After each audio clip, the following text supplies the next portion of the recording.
As we have seen in recent headlines, cooling towers can be the primary source of harmful bacteria that can cause any number of illnesses, including Legionnaire's disease.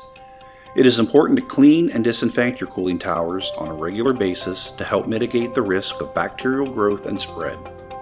But what exactly is the process for cleaning and disinfecting a cooling tower to industry standards? How often should you do it? What sets SolidBlend apart from other vendors who perform this service?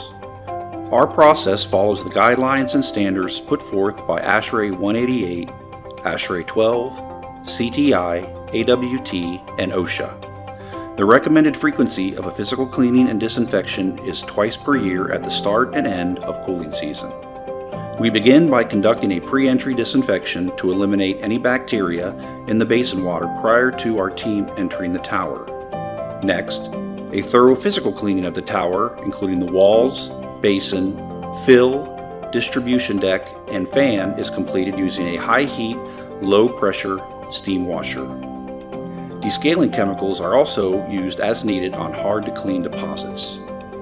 Following the physical cleaning, a chemical disinfection using EPA approved biocides and a dispersant is performed. The disinfection includes both the tower and its associated condenser piping. To complete the process, the tower is drained and refilled and then returned to normal operation. The entire process is usually completed in one day based on the size and complexity of the system.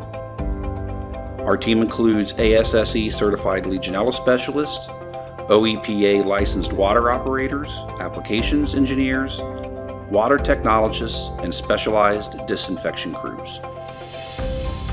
Our mission is to safeguard your water.